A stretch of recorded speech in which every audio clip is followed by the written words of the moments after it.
BJP Modi జనానికి మేము అభివృద్ధి చేశాం, లేదు హామీలు అమలు చేశాం కాబట్టి మాకు ఓట్లు వేయని చెప్తునే ధైర్యం దమ్ము వాళ్ళకి లేదు. అందుకే ప్రజల దృష్టిని మళ్లించి ప్రజల మధ్య చీలికలు పెట్టి పప్పం గడుపుకునే ప్రయత్నం మాత్రమే మోడీ బీజేపీ చేస్తున్నారు. దానికోసమే హడావిడిగా ఎన్నికలు కొద్ది రోజుల్లో జరగబోతున్న టైంలో ఈ పౌరసత్వ చట్ట సవరణని తీసుకొచ్చారు. అంటే మెజారిటీ ప్రజలందరినీ తమ వైపుకి సెంటిమెంట్లను రెచ్చగొట్టి మైనారిటీ వ్యతిరేకతను రెచ్చగొట్టి రాజకీయ లబ్ధి కోసం వాడుకోవటమే వాళ్ళ కుట్ర తప్ప ఇంకోటి కాదు. అంతకుముందు 2019లో ఈ చట్ట సవరణ అయినప్పుడే దేశవ్యాప్తంగా ఎన్ఆర్సీ సిఏఏలకు వ్యతిరేకంగా పెద్ద ఎత్తున ఉద్యమాలు జరిగినాయి. ఆ రోజు తాత్కాలికంగా వెనక్కి తప్పలేదు. టైం కోసం అదను కోసం ఎదురు చూస్తా ఉన్నారు. ఈ ఎన్నికల్లో అందరి దృష్టి మళ్లించవచ్చు. రెండోది మైనారిటీలు రోడ్డు మీదకి వచ్చి ఆందోళన చేస్తే మిగతా వాళ్ళందరినీ ఈ గందరగోళంలో ఘర్షణలు రెచ్చగొట్టి ప్రజల మధ్య చీలికలు తేవడం అనేది బీజేపీ మోడీ యొక్క ఉద్దేశం. అందుకే ఈరోజు మనం చెప్తున్నాం, ఇది మైనారిటీల సమస్య కాదు. పౌరసత్వం అటు పాకిస్తాన్, బంగ్లాదేశ్, ఆఫ్ఘనిస్తాన్ నుంచి వచ్చే వాళ్ళకి పౌరసత్వం 2014 లేదా ముందు నుంచి మన దేశంలో వచ్చిన వాళ్ళకి పౌరసత్వం ఇవ్వాలంటే రూల్స్ పెట్టచ్చు, నిబంధనలు ఉండొచ్చు. కానీ నిబంధన ఏమిటి? ఒక ముస్లింలకు తప్ప మిగతా వాళ్ళందరికీ పౌరసత్వం ఇస్తామని. అంటే పౌరసత్వానికి ఇవ్వటానికి మతాన్ని ప్రాతిపదిక చేస్తున్నారు. ఇది మన రాజ్యాంగ విరుద్ధం. మన రాజ్యాంగం ఒప్పుకోదు. రాజ్యాంగం ముందు అందరూ సమానులే. అన్ని మతాల పేరుతో వివక్షత, మతాల పేరుతో అంటే కొన్ని మతాలు మైనారిటీలు సెకండ్ క్లాస్ సిటిజన్స్ లాగా, ద్వితీయ శ్రేణి సిటిజన్స్ లాగా, పౌరులాగా చూడటం అనేది ఇది పూర్తిగా వివక్షత. అందుకే ఇది ఒక మైనారిటీల యొక్క సమస్య కాదు, ఇది ఒక సమానత్వానికి సంబంధించిన సమస్య, మన రాజ్యాంగానికి సంబంధించిన సమస్య. కాబట్టి అన్ని మతాల వారు రాజ్యాంగాన్ని, ప్రజాస్వామ్యాన్ని కాపాడుకోవటానికి ఈ రోజు ఉద్యమంలోకి రావాలి. బీజేపీ కుట్ర మీకు అర్థమవుతుంది. నిన్నగాక మొన్న అనంత్ కుమార్ హెగ్డేని బీజేపీ నాయకుడు ప్రకటన చేశాడు, మాకు 400 సీట్లు ఇవ్వండి, రాజ్యాంగాన్ని మార్చేస్తాం. రాజ్యాంగాన్ని మంచి కోసం మార్చడం కాదు,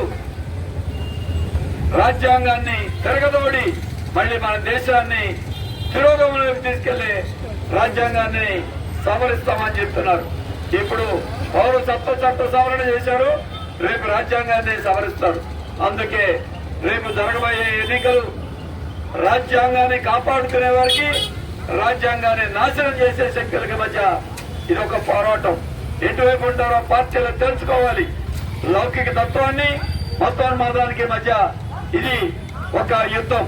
ఈ యుద్ధంలో ప్రజాస్వామ్యం వైపు ఉంటారు, లేదు నిరంకుశత్వం వైపు ఉంటారా, లేదు లౌకిక తత్వం వైపు ఉంటారా, మతోన్మాదం వైపు ఉంటారా తెలుసుకోవాలి. మన రాష్ట్రంలో ఉన్న టీడీపీ, జనసేన బీజేపీతో పొత్తు కలిశారు మోడీ నాయకత్వంలో. ఇప్పటిదాకా ఎన్టీఆర్ టీడీపీ ఉంది, ఇప్పుడు మోడీ టీడీపీ అయిపోయింది.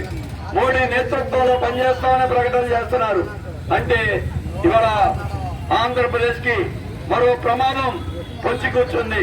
ఇప్పటికే చెప్తున్నారు డబుల్ ఇంజిన్ సర్కార్ అంట.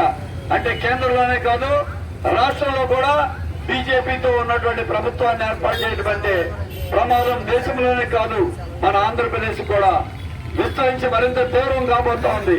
మరి ఈ తరుణంలో కూడా వైసీపీ గత 5 సంవత్సరాల నుండి జగన్మోహన్ రెడ్డి గారు తన స్వార్థ ప్రయోజనాల కోసం బీజేపీతో లొంగిపోయారు. మరి ఇటువంటి తరుణంలో ప్రాంతీయ పార్టీలు వాళ్ళ అస్తిత్వం కోసం, దేశం కోసమే కాదు, ఆ పార్టీలను కాపాడుకోవాలన్న గొంతు విప్పాలని మనం కోరుకుంటే లొంగిపోవటం మరింత తీవ్రమవుతోంది. అందుకని ఇటువంటి తరుణంలో ప్రజలు కూడా ఆలోచించి రాబోయే ఎన్నికల్లో బీజేపీతో ప్రత్యక్షంగా పరోక్షంగా జతకట్టి టీడీపీ వైసీపీ జనసేనని ఓడించండి. వామపక్షాలకి కమ్యూనిస్టులకి అసెంబ్లీలో ప్రాతినిధ్యం కల్పించాలి. లౌకిక శక్తులకి మద్దతునివ్వాలని అందరికీ విజ్ఞప్తి చేస్తూ ఇది రేపు రాబోయే కాలంలో ఒక ప్రజా ఉద్యమంగా దీన్ని ముందుకు తీసుకెళ్లాలని అందరికీ కోరుకుంటూ సెలవు. అప్పుడు కేంద్ర ప్రభుత్వం వెనక్కి తప్పలేదు.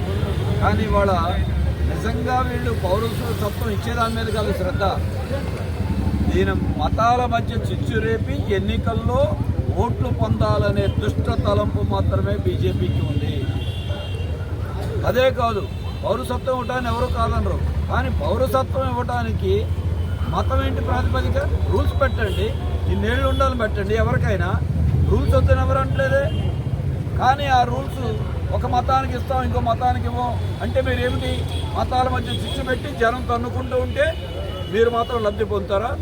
దాంతోపాటు ఈ రాష్ట్రంలో ఉన్న వైసీపీ, తెలుగుదేశం మీరు ఇవాళ బీజేపీకి ప్రత్యక్షంగా పరోక్షంగా వత్తాసనిస్తున్నారు. మీరు కూడా ఇవాళ వీటికి సమాధానం చెప్పాలి, మీ వైఖరి ఏంటో వెల్లడించాలి. అందుకే వామపక్షాలుగానే కాదు, లౌకిక పార్టీలుగా కలిసి వచ్చే శక్తులందరికీ కలుపుకుంటాం, పోరాడతాం.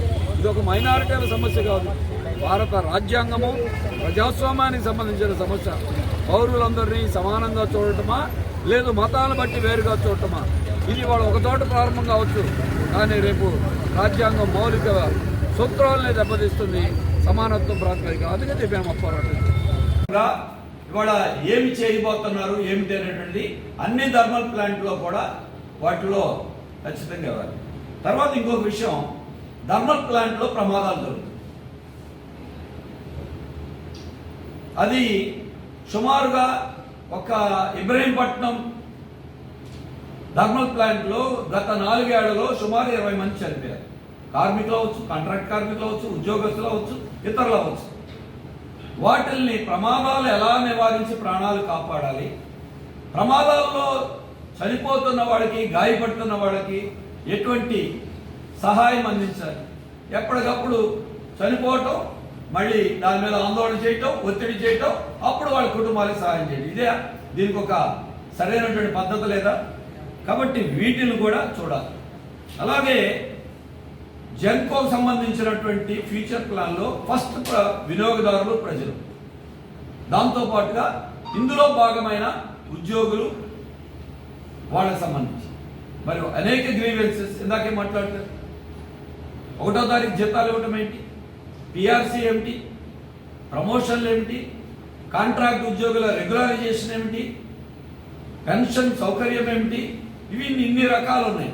కాబట్టి ఒక 5 సంవత్సరాల ప్రణాళిక చేయబోతున్నప్పుడు స్టేక్ హోల్డర్స్ అందరి యొక్క ప్రయోజనాలను దృష్టిలో పెట్టుకున్నప్పుడు ఇవి కూడా ఇందులో భాగం కావాలి. అందుకని వీటి వల్ల వ్యయం పెరగదు, వ్యయం బొగ్గు వల్ల పెరుగుతుంది, అవినీతి వల్ల పెరుగుతుంది, ప్రభుత్వ విధానాల వల్ల పెరుగుతుంది. వాటిని నివారించి ప్రజల మీద భారాలు తగ్గించడానికి కావాల్సిన పని ఈ సందర్భంలో చూడాల్సిన అవసరం ఉంది. కాబట్టి ఒక్క నిమిషం అందుకని వీటికి సంబంధించినటువంటి దాన్ని చూడాలి. అలాగే మీ ద్వారా కోరేది థర్మల్ ప్లాంట్లు కానీ జెన్కో ప్లాంట్లు ప్రైవేటీకరణ నిలిపివేయాలి. ఇప్పటికి చేసిన టెండర్లు గతంలో రద్దు చేశారు, భవిష్యత్తులో కూడా చేయగలరు. మీ ద్వారా అది సూచించాలి. తర్వాత కొత్త ప్లాంట్లు ఏర్పాటు చేయడానికి కావాల్సిన నిధుల్ని బడ్జెట్లో కేటాయింపు చేయాలి. రాష్ట్రానికి బొగ్గు గనులు కేటాయించి బొగ్గు దీనికి సప్లై సంబంధించిన వరకు కూడా చూడాలి. ఇన్కమ్ ట్యాక్స్ భారం వినియోగదారుల మీద వెయ్యొద్దు. అలాగే పెన్షన్ ప్రభుత్వమే భరించాలి, వాటిల్ని వినియోగదారుల మీద ఈ ఫిక్స్డ్ కాస్ట్లో కలపకుండా చేయాలి. అలాగే ఈ సంస్థల్ని మెరుగుదల చేయడానికి 30 వరకు R&M సంబంధించినటువంటి నిధుల్ని చేయాలి. అలాగే జెన్కోకి ఉన్న బకాయిలు కూడా ప్రభుత్వం వెంటనే చెల్లించి వీటిల్లో ఇంకా కొన్ని అంతర్గతమైనటువంటి సామర్థ్యం మెరుగుదల చేసుకోవడానికి కావాల్సిన లోపాలు సరిదిద్దుకోవాలని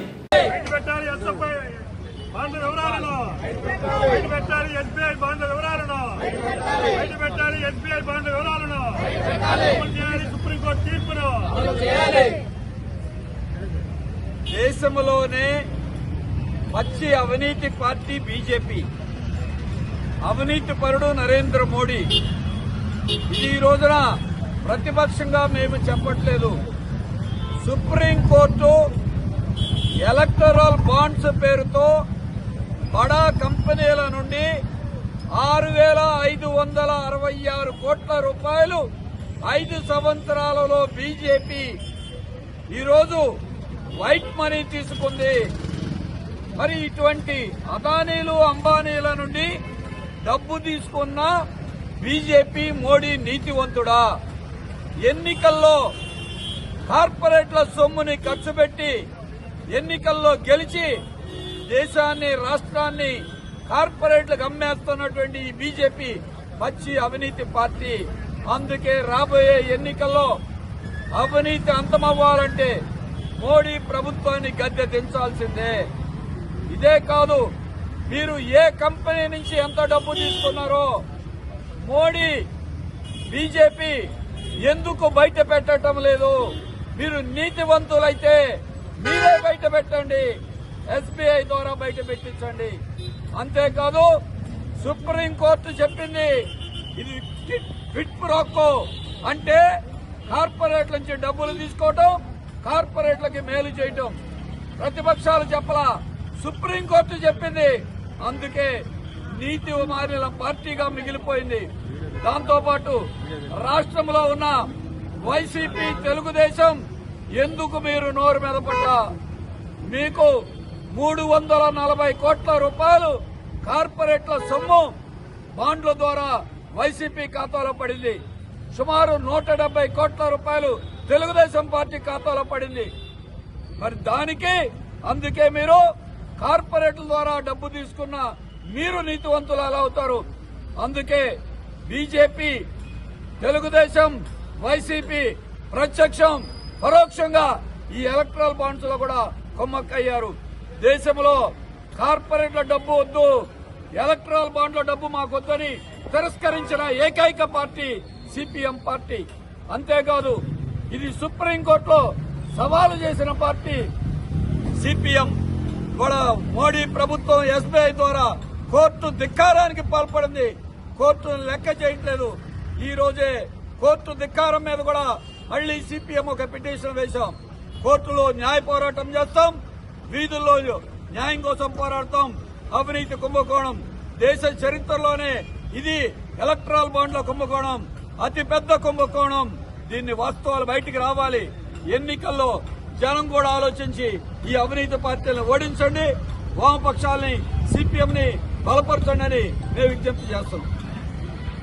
విజయవాడ 62వ డివిజన్ ఎల్బీఎస్ నగర్లో నగరపాలక సంస్థకు సంబంధించిన పార్కు కోసం కేటాయించిన ఖాళీ స్థలం ఉంది. దీన్ని కాపాడలేక దీన్ని కూడా కబ్జా చేద్దామని అధికార పార్టీ నాయకులు చూస్తూ ఉన్నారు. కనీసం పార్కులో చెత్త తీసుకొచ్చి ప్రజల ఆరోగ్యాల్ని చెడగొడతా ఉన్నారు. దానికి తోడు మందుబాబులు గంజాయితో దాని కేంద్రంగా మారిపోయింది. చుట్టుపక్కల ఉన్న ప్రజలకు రక్షణ లేదు. అంతకుముందు తెలుగుదేశం బోండమ్మ మైసూర్ గారు పనిచేశారు ఎమ్మెల్యేగా. వైసీపీ మరి మల్లా విష్ణు గారు 10 ఏళ్ళు ఉన్నారు. జనమందరూ అక్కడ కళ్యాణ మండపం కట్టండి, లేకపోతే సరైన రీతిలో పార్కు అభివృద్ధి చేయండి, లేదు మహిళలకు ఉపయోగపడే ఉపాధి కేంద్రం కట్టండి అని ఎంత అడుగుతున్నా దశాబ్దాలు గడుస్తున్నా ఏమీ కూడా లేదు. అందుకే ఇవాళ స్థానిక ప్రజలందరూ రోడ్డెక్కారు. ఆ స్థలాన్ని కాపాడండి, అక్కడ కళ్యాణ మండపం కట్టి ప్రజోపయోగంగా చేయండి. ఈ మందుబాబుల నుండి గంజాయి రౌడీజం చేసే వాళ్ళ నుంచి కాపాడండి అని అడుగుతున్నారు. అందుకే ఇప్పటికీ ఆఖరికి ప్రభుత్వం 5 ఏళ్లు నిద్రపోయి ఎన్నికల ముందు వచ్చి అడావుడి చేసి గేటు పెట్టారు. గేటు పెట్టిన కొద్ది రోజుల్లోనే గేటు కూడా ఇరిగిపోయింది. అంటే వీళ్ళ పని ఎన్నికల్లో మభ్యపరచడం తప్ప అది శాశ్వతంగా ఉపయోగపడే పని మాత్రం చేయట్లేదు. అందుకే మేము అందరూ విజ్ఞప్తి చేస్తున్నాం. ఈ ప్రాంతంలో కమ్యూనిస్టులు ఉన్నప్పుడు సిపిఎంగా కార్పొరేటర్గా పనిచేసినప్పుడు అందరికీ పట్టాలిచ్చి ప్రజా సమస్యలు పరిష్కరించాం. రేపు ఎన్నికల్లో సిపిఎంకి ఓటేయండి. తప్పనిసరిగా ఈ ప్రాంతాన్ని, ఆ ఖాళీ స్థలాన్ని కాపాడి కళ్యాణ మండపాన్ని ప్రజోపయోగమైన కార్యక్రమాలకి వాడతాం. గంజాయి మత్తు నుండి, ఈ బారి నుండి స్థానిక మహిళల్ని కాపాడటానికి కోరుకుంటాం. పార్టీలకు అతీతంగా ప్రజలందరూ ఓటు వేయాలని, ఈ స్థలాన్ని అభివృద్ధి చేసుకుందాం, కలిసి రండి అని అందరికీ మేము విజ్ఞప్తి చేస్తాం. పార్లమెంట్కి అసెంబ్లీకి ఎన్నికలు దగ్గరికి వస్తున్నాయి, నోటిఫికేషన్ రాబోతారు. ఈ తరుణంలో బీజేపీ కేంద్ర ప్రభుత్వం కామన్ సివిల్ కోడ్ని ప్రకటించింది. దేశంలో ఉన్న వివిధ మతాల మధ్య తగాదాలు పెట్టడానికి, విధ్వంసాన్ని సృష్టించడానికి, ఎన్నికల్లో లబ్ధి పొందడానికి బీజేపీ ఎత్తుగడేసింది. దీన్ని సిపిఎం పూర్తిగా ఖండిస్తుంది. దానికి వ్యతిరేకంగా దాన్ని ఉపసంహరించే వరకు సిపిఎం పోరాడుతుంది. కేరళ ముఖ్యమంత్రి ఇప్పటికే సిఐఏని కేరళలో అమలు చెయ్యం అని స్పష్టంగా ప్రకటించారు. ఇదే పద్ధతిలో జగన్మోహన్ రెడ్డి గారు కూడా తమ వైఖరి చెప్పాలని చెప్పని సిపిఎం డిమాండ్ చేస్తుంది. అదేవిధంగా రాష్ట్రంలో ఉన్న తెలుగుదేశం, జనసేన పార్టీలు దీని మీద ఇంతవరకు వైఖరి చెప్పలేదు. ఈ చెప్పకపోవటం మోడీకి లొంగుబాట, బీజేపీకి లొంగుబాట, మత ఘర్షణలకి మీరు కూడా తోడవుతారా? ఈ సిఏఏ దాంట్లో మీ వైఖరి చెప్పండి అని ఈ మూడు పార్టీలకి సిపిఎం అడుగుతోంది. ఈ పద్ధతుల్లో కనుక చెప్పకపోతే మీ నిజాయితీని ప్రజలు ఖచ్చితంగా అర్థం చేసుకుని ఎన్నికల్లో బుద్ధి చెబుతారని చెప్పని కూడా మేము చెప్పలేము. అదేవిధంగా మోడీతో ఎన్నికల సందర్భంలో ఆయన ఒక మాట చెప్పాడు. గత ఎన్నికల్లో మోడీ మేము 15 ఏళ్ల పాటు ఇస్తామని చెప్పని పార్లమెంట్లో ప్రకటించిన దాన్ని మేము తిరుపతి వెంకన్న సాక్షిగా మేము ప్రత్యేక హోదా ఇస్తామని చెప్పారు. ఈ 10 ఏళ్లలో ఎక్కడ ఊసి ఎత్తలేదు. పైగా ప్రత్యేక హోదా గతించిన చైత్ర అని చెప్పారు. తర్వాత తనకి రాజధాని నిధులు లేవు, రాజధాని ఎక్కడో తెలియదు, పోలవరం లేదు, కడప ఉక్కు ఫ్యాక్టరీ లేదు. ఈ రకంగా రాష్ట్రానికి ఏ మాత్రం అభివృద్ధి లేకుండా ఇచ్చిన హామీలన్నిటి దొంగలో దక్కిన పరిస్థితి మనం చూసాం. అలాంటి మోడీతో, అలాంటి బీజేపీతో ఈ రోజున రాష్ట్రంలో తెలుగుదేశం జనసేన పొత్తు పెట్టుకోవడం ఈ రకంగా చాలా గణనీయం అని చెప్పని మేము చెప్పదలిచాం. 5 ఏళ్ల పాటు జగన్మోహన్ రెడ్డి గారు మోడీకి ఉడిగం చేశారు, ఇప్పటికీ చేస్తూనే ఉన్నారు. ఇప్పుడు బీజేపీ, జనసేన ఉడిగం చేయడం మొదలెట్టింది. సాక్షాత్తు ముఖ్యమంత్రి, మాజీ ముఖ్యమంత్రి చంద్రబాబు మోడీ గారి నాయకత్వంలో ఎన్నికలకు వెళ్తామని చెప్పారు. ఇదేం వైఖరి? మోడీ గారు ఈ రాష్ట్రానికి ఏం చేశాడు? ప్రత్యేక హోదా ఇచ్చాడా? విశాఖ స్టీల్ ప్లాంట్ విషయంలో ప్రైవేట్గా చేసినందుగా మీకు సపోర్ట్ చేసేది? రాజధానిని లేకుండా చేసినందుక? 2 కోట్ల ఉద్యోగాలు ఇస్తానన్న హామీని నెరవేర్చినందుక? ఏ కారణంతో ఏం చూసి మోడీ గారు ఏం చేసి మనకి చేశాడని చెప్పని మీరు ఈ ఎన్నికల్లో మీరు బలపరుస్తున్నారు, మీరు పొత్తు పెట్టుకున్నారు అనే విషయాన్ని ప్రజలకు సమాధానం చెప్పాలి. అందుకనే చంద్రబాబు నాయుడు గారు జగన్ మాట్లాడేటప్పుడు, పవన్ కళ్యాణ్ మాట్లాడేటప్పుడు ఎక్కడ కూడా ఈ విషయాలు చెప్పలేదు. మోడీతో, బీజేపీతో ఎందుకు పొత్తు పెట్టుకున్నారో చెప్పలేని పరిస్థితి రోజున ఉందని చెప్పని కూడా మేము చెప్పదలిచాం. అదేవిధంగా ప్రత్యేక హోదా విషయం ఎక్కడ ఊసలేదు, ఎక్కడ కూడా మాట్లాడడానికి వాళ్ళకి ఓపిక రావట్లేదు, నోరు రావట్లేదు. ఏదైనా ఒప్పందం కుదిరిందా బీజేపీతో? ప్రత్యేక హోదా గురించి మాట్లాడొద్దని ఒప్పందం కుదిరిందా? సోషల్ మీడియాలో హల్చల్ చేస్తుంది ఈ విషయం. అయినా కానీ ఎక్కడ బాబు ఈ రోజున పవన్ కళ్యాణ్ మాట్లాడే పరిస్థితి లేదని చెప్పని కూడా మేము చెప్పదలిచాం. అందుకనే ఈ రోజున రాష్ట్రం పట్ల, మోడీ కేంద్రం అనుసరించే విధానం పట్ల మీ వైఖరి చెప్పకుండా ఎన్నికలకు వెళ్తే తగిన శాస్తి చేస్తారు అని చెప్పని మేము చెప్తున్నాం. అందుకే రాష్ట్రంలో బీజేపీ మిత్రుల్ని ఓడించాలని చెప్పని సిపిఎం రాష్ట్ర ప్రజానికానికి సవినయంగా విజ్ఞప్తి చేస్తుంది. రాష్ట్ర అభివృద్ధి కోసం కూరుకునేంటి వామపక్ష ప్రజాతంత్ర లౌకిక శక్తులకు బలపరచమని, వాళ్ళని గెలిపించమని విజ్ఞప్తి చేస్తూ ఉన్నాం. అదేవిధంగా విజయవాడ నగరంలో గత టీడీపీ ఉన్నప్పుడు కానీ, జనసేన ఉన్నప్పుడు కానీ విజయవాడ నగర అభివృద్ధి లేదు. ఇవాళ విజయవాడ పాత నగరంగా మారిపోయింది. వామపక్షాలు కార్పొరేషన్లో అధికారులు ఉన్నప్పుడు జరిగిన అభివృద్ధి తప్ప అనంతరం అభివృద్ధి లేదు. అది తెలుగుదేశం హయామైనా లేకపోతే వైసీపీ హయామైనా అభివృద్ధి లేని పరిస్థితి మనం గమనిస్తున్నాం. అలాగే వెల్లంపల్లి ఎమ్మెల్యేగా ఉన్నా, అదేవిధంగా ఇక్కడ బొండా ఉమేశ్వరరావు ఎమ్మెల్యేగా ఉన్నా, విష్ణు ఎమ్మెల్యేగా ఉన్నా ఏ రకమైన అభివృద్ధి లేదు అని చెప్పనేది మనం గమనించాలి. వరదల ఫ్లైఓవర్ని గట్ట 15 ఏళ్లుగా పూర్తి చేయకుండా మొండిగోడలతోటి ఉంచిన పరిస్థితి మనం చూస్తున్నాం. అదేవిధంగా ఈ రోజున ఈ ఎమ్మెల్యేలు ఎవరైనా బొండా ఉమేశ్వరరావు కానీ లేకపోతే వెల్లంపల్లి శ్రీనివాస్ కానీ విజయవాడ నగరానికి ఒక్క అభివృద్ధి కార్యక్రమం చేస్తామని చెప్పమని చెప్పని అడుగుతున్నాం. వామపక్షాలు చేసిన అభివృద్ధి తప్ప మళ్ళా ఈ కాలంలో ఇంతవరకు అభివృద్ధి లేదు. దీనికి వీళ్ళు బాధ్యత వహించాలని వీళ్ళకి ఆసక్తి లేదు. నగర అభివృద్ధి మీద, నగరంలో ఉన్న ప్రజల యొక్క అవసరాల మీద వీళ్ళకి ఆసక్తి లేదు. అందుకనే అలాంటి ఆసక్తి ఉండి నగరాన్ని అభివృద్ధి చేసిన వామపక్షాలని విజయవాడ నగరంలో గెలిపించాలని, వారితో పాటు కలిసి వచ్చే లౌకిక శక్తుల్ని గెలిపించాలని చెప్పని మేము కోరుతాం. అదే సందర్భంలో విజయవాడ సెంట్రల్ నుంచి సిపిఎం పోటీ చేయాలని అసెంబ్లీ ఎన్నికల్లో శాసనసభ అభ్యర్థిగా సిపిఎం అభ్యర్థిని నిలబెట్టాలని చెప్పని సిపిఎం భావించింది.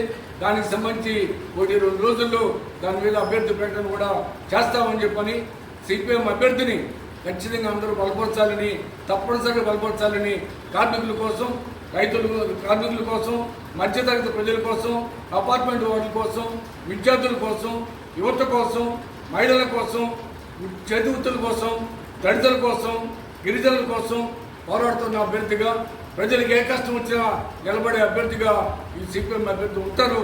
ఆయన ఖచ్చితంగా గెలిపించాలని చెప్పని మేము విజ్ఞప్తి చేయదలుచుకుంటాం.